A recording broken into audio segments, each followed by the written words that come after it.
Jueves 24 de febrero, saludos señoras, señores, bienvenidos como cada jornada a este espacio, a esta revista de prensa, a nuestro paseo diario por las portadas de los periódicos que se editan en la provincia de Córdoba. Como saben, Diario Córdoba, ABC, Edición de Córdoba y El Día de Córdoba. También veremos, como siempre, daremos un vistazo a la prensa digital. Hoy las portadas están publicadas, están en imprenta de la noche, hace referencia casi exclusivamente al asunto Casado, aunque saben que hoy la información que aparece en los digitales ya es el tema de Ucrania. Vamos con este primer vistazo, donde verán que hay mucho Pablo Casado, mucho Partido Popular. El diario Córdoba ha escogido para su apertura: los varones reclaman el relevo inmediato de Casado por Feijóo. Y en la foto, una foto de Pablo Casado después de despedirse del Congreso de Diputados ayer en su última presencia. En la comparecencia del Gobierno fue la última presencia de Pablo Casado. El diario ABC también habla del tema Casado. Los varones exigen a Casado que deje paso a Feijóo, muy parecido, como ven. Y la foto pues se ve a Feijóo, Alberto Núñez Feijóo, el presidente de Galicia, del PP de Galicia y también de la Xunta de Galicia. Dice que llegaba ayer a Génova para la reunión de los varones con Pablo Casado. Y en el diario El Día, también Pablo Casado, el titular, y en la foto Casado se despide, y una imagen de la última, por el momento, de la última comparecencia, intervención de Pablo Casado ayer como líder del Partido Popular y de la oposición. Casado ya ha dicho, muy rápidamente este asunto, Casado ya ha dicho que no va a repetir. De hecho, parece que ese ha sido el acuerdo, el que llegó ayer con los varones, llamados varones, los líderes regionales del Partido Popular. El acuerdo ha sido que Casado no se presenta a la reelección en el Congreso que se va a celebrar entre el 2 y el 3 de abril, que será de aquí a ese periodo, cuando Casado también se ha comprometido a no hacer uso de la gestión, sino simplemente, bueno, una especie de presidente de cartón piedra, hasta que en abril Alberto Núñez Feijóo se haga cargo del PP, si no ocurre nada raro. Dijo Feijóo que no, en principio ha dicho que hasta que no se convoque el Congreso no dirá si se presenta o no, aunque nadie descarta, nadie piensa que sea otra la solución que no de la de que Núñez Feijóo se haga cargo del PP. Bueno, ese es el asunto, como digo, que trae las portadas en papel hoy, todas de acuerdo a lo que ocurrió ayer. Saben que esta madrugada ha habido un ataque de las tropas rusas a Ucrania, según dice Rusia, a objetivos militares de Ucrania, y esa es la parte que aparece en los periódicos en digital. El diario Córdoba habla de este asunto, también lo hace el diario El Día, el digital. El diario Córdoba titula: Rusia lanza una operación militar especial contra Ucrania. Guerra en Ucrania, y bueno, todos los periódicos hablan de eso. Estalla la guerra en Ucrania, titula el diario El Día. Rusia lanza una operación militar con bombardeos en varias ciudades. Bueno, en principio, a esta hora, son las 10:05, no está muy claro, 10 y poco, no está muy claro qué está ocurriendo en Ucrania, porque según algunos observadores hay lanzamiento de misiles contra objetivos militares, según otros también hay población civil afectada. Saben que hay un conflicto abierto desde las últimas semanas con Ucrania, aunque es verdad que desde finales de año ya se preveía, ya se avisó, desde Estados Unidos sobre todo, de que había un movimiento de tropas rusos hacia la frontera ucraniana. Bueno, pues ha pasado lo que ya se venía anticipando hace muchas semanas. Nos pilla muy lejos. Ucrania está a 3.000 kilómetros de Córdoba, 4.000 kilómetros de Córdoba casi. Pero sí que tenemos efectivos más cerca. Tenemos, como saben, un grupo de militares de la brigada en Letonia, que sin estar en la frontera, pero sí que hay una cercanía mayor. Dice el diario Córdoba: 180 efectivos de la brigada 10, Guzmán el Bueno, permanecen en Letonia al mando de la OTAN. Como les digo, no es que estén en Ucrania, de Letonia a Kiev, o a Kiev, como le llaman ellos, hay también unos pocos de kilómetros, pero es verdad que esta es una zona un poco más complicada. Hay un conflicto fronterizo, como saben, entre los países bálticos, que pertenecen a Occidente, están en la Unión Europea, están en la OTAN, y la frontera con Polonia, y en este conflicto pues está a labor de disuasión la OTAN, entre ellos 380 militares, 350 efectivos españoles en esa operación militar de la OTAN, y entre ellos 180 de la brigada Guzmán el Bueno 10. En principio la OTAN ha dicho que no va a entrar, que descarta por completo un enfrentamiento militar, armado, que intervengan las tropas de la OTAN en este conflicto. Las consecuencias de este ataque de los rusos a Ucrania serán simplemente, parece, en principio serán solo económicas. Ahí tienen el mapa mapita, ven dónde está Ucrania, abajo en rojo, bueno, el roturito en rojo, y dónde están las tropas españolas que están en Letonia, en los países bálticos, o sea que entre medias está Bielorrusia, por ejemplo. Bielorrusia, por cierto, que es aliado de Rusia y que desde Bielorrusia también están saliendo, parece ser, algunos misiles en dirección a Ucrania. Córdoba, representado por 380 militares, está en la zona de conflicto, aunque tampoco está tan cerca, como les digo, pero sí que es verdad que es la zona más caliente ahora mismo que hay en el este de Europa, y ahí tenemos un destacamento cordobés. Están ahí desde enero, desde el 7 de enero, no es que hayan ido para eso, estaban allí con una misión disuasoria, digo, para poner un poco de orden en la frontera aquella, y bueno, pues se ha pillado el lío este del ataque ruso a Ucrania, pues bastante más cerca de que se estuvieran aquí en Cerro Moriano, pero tampoco hay que alarmar. Como digo, repito, la OTAN ya ha dicho que no tiene intención alguna de intervenir militarmente, y que Europa, Estados Unidos, el resto del mundo lo que va a hacer es castigar económicamente a Rusia. ¿Cómo se castiga a un país económicamente? Por de pronto se va a sacar del sistema SWIFT, se llama, su sistema mediante el cual se pueden hacer transferencias bancarias de un país a otro. Rusia queda bloqueado con esta salida del sistema internacional de cambio de monedas, de transacciones. También se le parece, o la intención es bloquear las actividades, transacciones comerciales. Saben que han cerrado el gasoducto, no podrá vender su gas al resto del mundo. También se habla de que va a salir de las bolsas las empresas rusas, es decir, una especie de presionar a Rusia. No sabemos hasta dónde. Esta mañana hay convocada reunión de los líderes europeos, también hay reunión del G7, también hay reunión de los ministros de defensa de la OTAN, es decir, que todo está pasando muy rápido. Se supone que durante el día de hoy pues habrá algunas consecuencias, en principio, ojalá siga todo ahí, económicas. Nos pilla muy lejos, como le decía, este conflicto bélico entre Rusia y Ucrania, pero siempre el mundo está muy globalizado y una repercusión siempre nos puede pillar. Esperemos que todo se quede en este dice los rusos, acción militar específica contra objetivos militares. Parece que han enviado misiles, lanzado misiles contra aeródromos, contra aeropuertos militares. Parece ser que ha habido algún helicóptero, algún avión que ha caído ya al suelo, con lo cual víctimas sí que hay, no son civiles, pero bueno, los militares lógicamente pues también son personas, y por mucho que no sean civiles no dejan de ser daños irreparables. Bueno, esperemos que todo se quede ahí y que poco a poco se relaje la tensión en esa zona del este de Europa, la frontera entre Europa y Rusia, que parece que después de tantos años vuelve a convertirse en una zona caliente.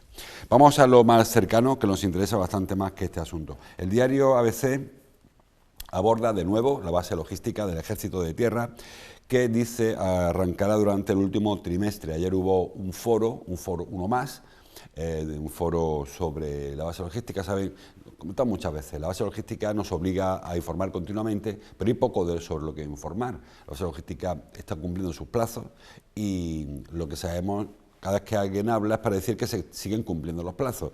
El objetivo era que al final de este año ya empezásemos a ver máquinas trabajando en la Rinconada, y ayer, pues en este foro, el teniente de alcalde de urbanismo, que participó, saben que el alcalde está de baja por COVID, no tiene ningún tipo de problema, pero sí que está en su cuarentena, con lo cual ha interrumpido toda su agenda. Fue Salvador Fuentes quien acudió ayer a este foro y indicó lo que dice este titular, que estará todo listo para septiembre, para que empiecen a moverse las máquinas. Estuvo Marifran Carazo, la consejera de Fomento, que la ven en la foto también, aseguró que Córdoba va a ser referente logístico, y además anunció, quizás lo más importante, anunció que se va a licitar la tercera fase, la última fase del parque logístico de Liguerón, el parque que ya funciona en Córdoba. Saben que tuvo durante mucho tiempo una tranca importante, no se podían colocar las parcelas ahí en ese parque logístico. Está diseñado para que se instalen empresas logísticas, lógicamente de distribución, para recibir material y para distribuirlo por Córdoba y Andalucía. Hubo un momento en que, por una dificultad burocrática, las parcelas no se podían vender, solo alquilar. Eran parcelas muy medidas, muy encorsetadas. Han cambiado el sistema, se pueden vender, se pueden unir parcelas, se pueden trocear de otra manera, y parece que se está dinamizando el parque logístico. También es verdad que el anuncio de la llegada de la base logística a la Rinconada pues ha animado mucho también la actividad logística en la otra zona de la ciudad, en la otra punta. La Rinconada está en la zona oriental de Córdoba, el Liguerón, en la zona occidental, pero aún así sí que se supone que habrá mucha relación. Saben además que tanto La Rinconada como Liguerón están ubicadas muy cerca de la vía del ferrocarril. La de Liguerón hay una parada de mercancías justo al lado, y la de La Rinconada tiene la suya también, la que en su día servía para sacar el aceite, que está casi en desuso, pero también se quiere recuperar. Quiero decir que están más unidas de lo que parece, y a consecuencia de la llegada de la base logística de La Rinconada, pues se está reactivando también el parque logístico de Liguerón. Bueno, más cosas que aparecen en los periódicos. Hay poca información local a consecuencia, como les digo, del asunto este de casada de Ucrania, tanto en papel como en digital. Dice el diario El Día en su portada que el Palacio de Congresos confía en generar un impacto de 5,8 millones de euros durante este periodo, 2022. La cifra parece importante, es superior a la que ha habido en el 2021, es verdad que en el 2021 ha estado durante un tiempo el Palacio de Congreso a medio gas o cerrado prácticamente, y es verdad que aún falta por concluir la reforma del Palacio de Congreso, con lo cual este año 2022 estará prácticamente, se estima que a final de año estará abierto del todo, pero ya hace poco se presentaron una reforma, unas obras de reforma que ampliaban hasta el 80% de la capacidad, es decir, que prácticamente se podría utilizar ahora a su totalidad. Con esto se generaría, como señaló ayer Juan Salado, el gerente del Palacio de Congresos, en torno no llega a 6 millones de euros. Digo esto porque hace algunos días nos presentaron un informe que hablaba de que el centro de convenciones, ferias y exposiciones generaría 25 millones de euros de impacto. Difícilmente, no voy a cuestionar yo el trabajo de los autores del informe, todos muy prestigiosos, por cierto, pero parece cuestionable que este Palacio de Congresos, en la calle Torrijos, que lleva funcionando muchísimo tiempo, que tiene una clientela, por llamarlo así, muy consolidada, genere 6 millones de euros, y el otro, que aún no tiene ni siquiera una persona encargada de levantar la persiana, ya se prevean este tipo de ingresos, ¿no? Bueno, a ver cómo se ajustan luego los contenidos durante estos días. Ayer y antes de ayer hemos oído a la oposición municipal cuestionando este informe, dudando de que el Palacio de Congreso llegue a generar, el centro de convenciones, Parque Joyero, no este de Torrijos, el centro que será municipal, llega a generar este tipo de beneficios, y previendo que lo que va a ocurrir es que haya un déficit importante, que de ahí que el ayuntamiento haya decidido gestionarlo directamente y no sacarlo a concurso, porque supongo temen desde el ayuntamiento que nadie se presente a gestionar un equipamiento que probablemente sea deficitario. No queremos ser agoreros, ojalá que funcione, ojalá que este centro de convenciones genere pronto riqueza, pero las perspectivas no son las idóneas, por mucho que se presentara este informe, que digo, a lo mejor es que saben que los impactos muchas veces se engrosan o se estrechan según interesen. Claro, si vamos a contar como impacto a la ciudad, cada vez que una persona aparezca por allí, lo que se gasta en una taberna de la judería, pues a lo mejor se pueden engordar los impactos, pero ingresos como tal, lamentablemente parece que no va a ser así, y que va a ser difícil enjugar toda la inversión que se ha ido arribando ahí al Palacio al centro de convenciones junto al Parque Joyero, y lo que es peor, la gestión, que durante un par de años se prevé complicada. Un Palacio de Congresos no gestiona de un día para otro, no se gestiona básicamente porque cuando se organiza un congreso grande se empieza a preparar años antes de que se produzca. Es decir, que el congreso que venga mañana a Córdoba probablemente lleva un par de años preparando toda la logística. Claro, ¿eso qué significa? Que los congresos que pudieran venir a Córdoba, a un centro que está en abril, pues serán los que se organicen a partir dentro de un par de años, quizás, como mucho, como mínimo. Difícilmente este equipamiento inicialmente tenga una rentabilidad positiva en lo económico, ya veremos en otro sentido. En el que sí que funciona, como les digo, es el de Torrijos. Ha tenido este año casi un centenar de encuentros, ha habido 60.000 asistentes, de ellos muchos son a la exposición de Harry Potter, por cierto. Y ha tenido un impacto el año pasado de 4 millones y pico. Esos son los números. Se puede crecer, y mucho, como saben, el Palacio de Congresos sigue todavía en las obras de reforma, va a ampliar su capacidad, va a ampliar su aforo, y lo que todos esperamos es que amplíe también su oferta a consecuencia de que la pandemia siga reduciendo cifras. Ayer bajó Córdoba de 500 casos por 100.000 habitantes, no ocurría desde antes de Navidad, que es cuando empezó la gran escalada, recuerden, después del Puente de la Inmaculada empezó a dispararse la cifra. En torno a Navidad alcanzamos las 500 casos por 100.000, y ayer de nuevo la curva subió, la curva bajó, y recuperamos las cifras de hace 2 meses.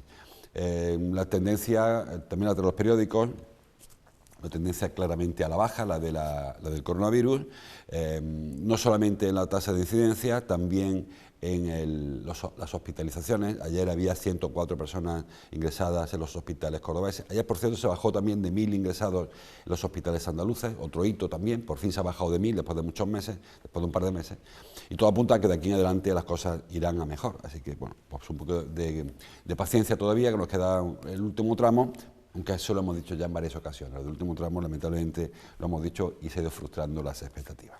La pandemia mejora y todo apunta a que el Palacio de Congresos será uno de los grandes beneficiados de este asunto. También hablamos de turismo, habla de turismo el diario Córdoba, y dice que el puente va a traer, el puente un puente cortito, porque solamente incluye un día, el Día de Andalucía, del lunes. La ocupación hotelera en Córdoba rondará el 80% el puente de Andalucía.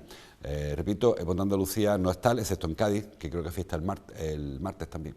Pero vamos, ellos están en su carnaval, no creo que haya mucha gente de Cádiz que se venga, pero sí que para el resto de Andalucía ahí tenemos un día festivo y bueno, pues se prevé que la ocupación sea elevada, teniendo en cuenta, como les digo, que solamente es andaluza y que habitualmente Córdoba, por su posición geoestratégica en el centro de Andalucía, no requiere pernoctaciones, habrá muchas visitas probablemente, muchas personas que vengan a Córdoba a disfrutar del día festivo, pero como siempre digo, será un viajero de ida y vuelta, llegarán por la mañana, comerán en Córdoba y se marcharán por las tardes a su casa a dormir. Creo que Córdoba tiene un problema con esto de las pernoctaciones, lo hemos dicho siempre, Córdoba no consigue trasladar la riqueza de su oferta patrimonial y cultural, y a consecuencia de ello, pues tenemos una ciudad muy de paso, como hace 50 o 60 años que Córdoba paraba el que pasaba de Madrid en dirección a la playa y ahora parece que es parecido el origen o el destino de nuestro turismo. Hablando de cultura y patrimonio, ayer se presentó en la Feria Arco, en Madrid, se presentó lo que va a ser la primera gran exposición fruto del convenio entre la Fundación Thyssen-Bornemisza de Arte Contemporáneo, la Junta y el Ayuntamiento. Titula el diario Córdoba presenta en Arco Madrid la exposición del Thyssen-Bornemisza. El diario ABC, la Fundación Thyssen y el C3A presentan en Arco la muestra que se inaugurará en abril. Y también encontró referencia en el diario El Día, en páginas interiores, por ahí anda también ese asunto, ¿no? La presentación ayer de esta exposición, muy importante, se llama la exposición Futuros Abundantes y, bueno, prometen que será una de las grandes exposiciones del año, no en Córdoba, ni en España, en el mundo prácticamente, de estar en el top de las primeras 20, 30 exposiciones más importantes que se esperan para este año. El 1 de abril se inaugura en Córdoba y es previsible que tenga un impacto importantísimo, sobre todo yo siempre lo dije desde primera hora, quizás más ruido que nueces. Y no quiero tampoco que parezca que es una exposición mala, una exposición espectacular, pero va a hacer mucho ruido y quizás cuando alguno de ustedes, o todos, acudan a ver esta exposición, bueno, pues quizás le decepcionen un poco porque no estamos acostumbrados a este tipo de arte contemporáneo. Córdoba ha mirado mucho hacia atrás siempre y nos paramos en Julio Romero de Torres y hemos dejado el resto del arte contemporáneo. Hablamos de Spaliu, de Equipo 57, que pasaron un poco desapercibidos para la población. Muy reconocido fuera, Spaliu, como saben, fue muy reconocido en el mundo y en Córdoba no hacíamos caso, y Equipo 57 ocurre igual. Exposiciones en Europa y en Córdoba pues tenía apenas un par de reconocimientos. En este caso, la Thyssen-Bornemisza, la Fundación Thyssen-Bornemisza de Arte Contemporáneo, va a tener una exposición espectacular, va a aparecer en portada de revistas especializadas de todo el mundo, pero claro, nosotros aquí tenemos quizás otra educación distinta, que no es culpa de los cordobeses, sino de esta tradición, como les digo, de mirarnos el ombligo y mirar solamente a la chiquita piconera, y eso hace que tengamos ahí una disfunción, ¿no?, con respecto a nuestro arte contemporáneo, y nos gusta mucho nuestro pasado, que no voy yo a descubrir ahora, pero hay que mirar también hacia adelante. Hablando de pasado, trae por ejemplo El Día en la portada que ha aparecido un mosaico romano en un olivar, en Adamuz. Es un mosaico, bueno, había una persona, un labrador, trabajando la tierra, muy cerca del pueblo, por cierto, en un núcleo urbano, y ha encontrado un mosaico, parece que tardoimperial, de la última etapa del imperio. Es un mosaico muy grande, ahí ven esa fotografía, creo que del diario El Día esta foto, esta información. Y muy bien conservado, además de que sea muy grande, muy bien conservado y además muy poca profundidad, como están viendo. Estaba en una cárcava, además, en una zanja, por donde pasa la escorrentía, las pocas escorrentías que queden, y con lo cual estaba muy cerquita de la superficie. A pesar de ello no tiene demasiado deterioro y bueno, pues se espera que sea, ahora van a investigarlo por si es un atractivo importante de cara al patrimonio, en este caso del Alto Guadalquivir, de Adamuz. No es la primera vez que aparece en Adamuz riqueza romana de este tipo, restos romanos, hallazgos romanos, pero sí parece que es importante en cuanto a su dimensión y su conservación. Todo apunta a que en ese lugar hubo una villa romana importante, de una familia acomodada, probablemente fuera latifundistas, tuviesen su finca, olivo o lo que hubiera, supongo que también habría olivo ya en la época de los romanos, y que residieran allí, y que bueno, en el momento en el que Roma decae, colapsa, se fueran y abandonaran aquella villa o se reutilizara. Pero es muy interesante también este asunto. En Córdoba hay muchísimos hallazgos de época romana que, al igual que yo decía antes que con el arte contemporáneo respecto a Romero de Torres, ha estado eclipsado un poco por el tema del califato. Creo que la época de Al-Ándalus fue importantísima en la historia de Córdoba, pero la época romana, probablemente, si se consigue algún de estudiar, porque nos pilla un poco más retirado, encontraremos casi tanta importancia como la época de Al-Ándalus. Córdoba fue capital de la Bética, que en un momento dado significó ser capital de Hispania y significó que ser capital de toda la parte occidental de Roma. En Córdoba hubo edificios que hablan de una ciudad enorme, con un anfiteatro enorme, con un teatro muy grande.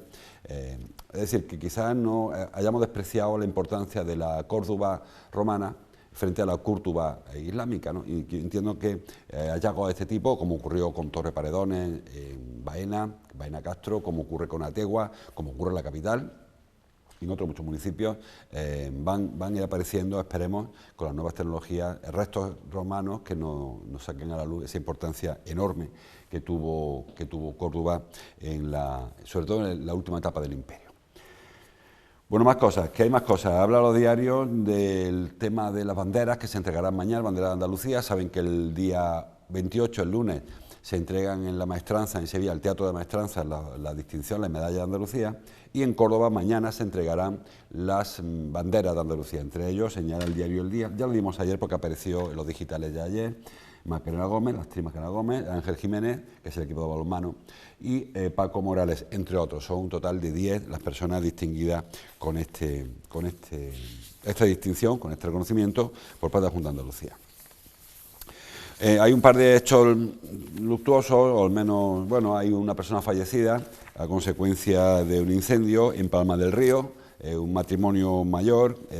Probablemente todavía no se conocen muchos casos, o al menos cuando yo le di información no se conocía. Parece que es consecuencia de un brasero, probablemente, hubo un incendio en la casa y el hombre falleció y la mujer está intoxicada. Y también hay otro incendio, en este caso no por un brasero, sino consecuencia de la quema del ramón, de la tala del olivo, que también ha provocado daños importantes a una mujer que no se sabe nada, ni edad, ni si estaba trabajando o estaba ayudando, qué estaba haciendo. También ha tenido una herida de gravedad porque se prendió el fuego con el que estaba quemando la rama, el ramón, la tala del árbol, pues se propagó por donde estaba ya, trabajando y se prendió la ropa. Bueno, pues lamentar y sobre todo, pues como siempre, extremar precauciones. El tema de la labor en el campo, bueno, estaba trabajando, el tema de las casas hay que extremar mucho las precauciones. Más cosas. Estamos terminando el diario El Día, nos recuerda que esta tarde el diario El Día organiza un acto propio, suyo, con la presencia en Córdoba de Carmen Mola, que como saben Carmen Mola no es una mujer, sino que son 3 escritores, Jorge Díaz, Agustín Martínez y Antonio Mercero, que vienen a presentar su novela La Bestia. Será un acto en el Centro de Recepción de Visitantes, en el CRV, junto a la Puerta del Puente. Un acto, por cierto, entrada libre, si quieren pásense por allí. Después de la presentación del libro habrá firma de ejemplares y, bueno, con el cual el diario El Día pues recupera le llaman ellos la guía, lo encontraré, la guía del libro, que hacen presentaciones del libro, ¿no? En este caso con estos 3 personajes que, como saben, se descubrió que eran 3 hombres cuando ganaron el Premio Planeta con esta novela, con la Bestia, y que hoy se presentan en Córdoba. La entrada es libre, Diario de los Libros, hecho guía, no, diario, ahí tienen a Jorge Díaz, Antonio Mercerio y Agustín Martínez, que presentan su obra La Bestia. Creo que Amparo los trae hoy, al menos por Skype, los trae al magazine, a Córdoba TV esta tarde, a los 3 autores de La Bestia. Un libro muy interesante, un libro que se desarrolla en historia, que se desarrolla en el Madrid de mediados del siglo XIX, una epidemia, aquel caso de cólera, y una serie de asesinatos por un monstruo, una bestia, ¿no? Y cómo intentan descubrir, en fin, no voy a ahora destapar la trama, por un libro bastante interesante y con estas 3 personas que tienen sus propios misterios desvelados de la identidad de estos 3 autores, de Díaz, Mercero y Agustín Martínez. Vamos rematando el sumario. Hay una información muy curiosa, no sé si le parece curiosa a los afectados en Cordópolis, porque habla de los problemas que tienen los vecinos de un par de parcelaciones con los acuíferos, vecinos de Lucena, en este caso. Pero me sirve el tema de Lucena para también hablar del problema con el agua. En el caso este de Lucena, están en Campo de Aras, en la parcelación de Campo de Aras, alguna otra más, y en Cristo Marroquí. No es solamente sequía, es que se ha esquilmado un acuífero, se ha agotado el acuífero del río Zambra.